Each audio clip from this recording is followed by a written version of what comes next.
अस्सलाम वालेकुम दोस्तों, ये वीडियो एक थोड़ी सी अनकंफर्टेबल बात से शुरू कर रहा हूँ। अगर सैलरी लोगों को अमीर बना सकती होती तो जो बड़े बड़े सीईओज हैं, डॉक्टर्स हैं, कंपनीज के सीनियर एग्जीक्यूटिव्स हैं और बड़ी कंपनीज के जो टॉप मैनेजमेंट के लोग होते हैं, ये सारे फाइनेंशियली फ्री होते। लेकिन ऐसा नहीं है। और ये बात मैं आपको थ्योरी से नहीं कह रहा, बल्कि मैंने जिंदगी के तकरीबन 25 साल इन लोगों के दरमियान गुजारे हैं। इसलिए अगर आप सिर्फ सैलरी पर रिलाई कर रहे हो, चाहे सैलरी कितनी भी ज्यादा क्यों ना हो, तो ये वीडियो आपके कई साल बचा सकती है।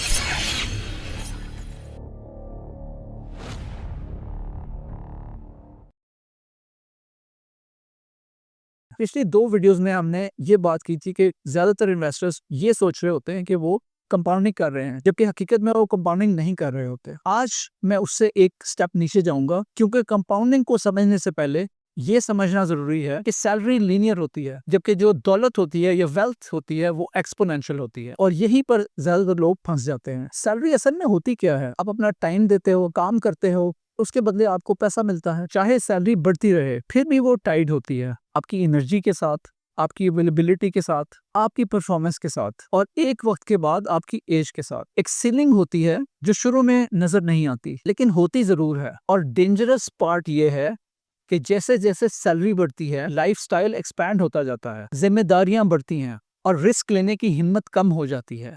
फिर फ्रीडम की बजाय आपको मिलते हैं गोल्डन हैंडकफ्स। इनकम ज्यादा लेकिन फ्लेक्सिबिलिटी कम। ज्यादा कमाने वाले अक्सर एक झूठ पर यकीन करते हैं, बस थोड़ी सी सैलरी बढ़ जाए फिर मैं प्रॉपर इन्वेस्टिंग स्टार्ट कर दूंगा।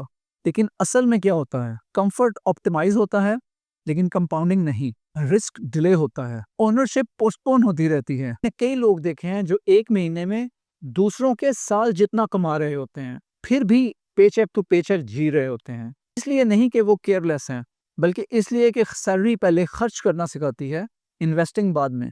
और ये ऑर्डर ही गलत है। मैं ये बात क्लियर कर दूं कि मैं सैलरी के खिलाफ नहीं हूँ। सैलरी एक फ्यूल है, एक स्टेबिलिटी लेयर है और एक स्टार्टिंग पॉइंट है। लेकिन सैलरी कभी भी वेल्थ का इंजन नहीं होती। वेल्थ आती है ओनरशिप से और उन एसेट्स से जो आपके बगैर भी ग्रो करें। ऐसे डिसीजन से जहां इनकम और एफर्ट अलग हो जाएं। जिस दिन आपका पैसा आपसे ज्यादा मेहनत करना शुरू कर देता है, उस दिन गेम बदल जाती है। उससे पहले आप सिर्फ ट्रेडमिल अपग्रेड कर रहे होते हैं। मैंने बड़ी ऑर्गेनाइजेशंस में काम किया है। जो लोग फाइनेंशियली फ्री हुए और जो स्टक रह गए, उनमें फर्क इंटेलिजेंस का नहीं था।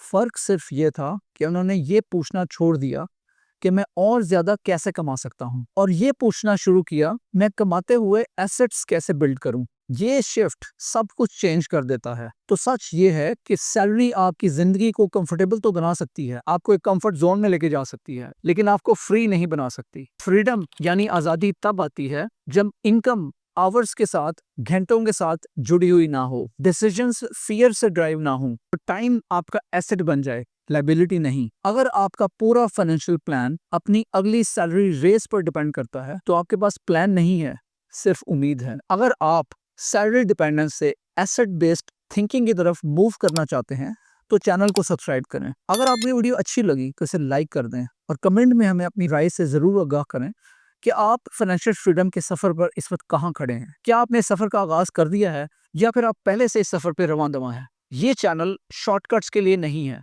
बल्कि ये लॉन्ग टर्म, इंटेलिजेंट और ड्यूरेबल वेल्थ बिल्ड करने के लिए है। और आप ये समझना चाहते हैं कंपाउंडिंग कैसे 15 से 20 साल में की जाए, जिसके थ्रू आप लॉन्ग टर्म वेल्थ बिल्डिंग कर सकें, तो आप उसको यहाँ क्लिक करके देख सकते हैं। Thank you very much for joining today. अस्सलाम वालेकुम।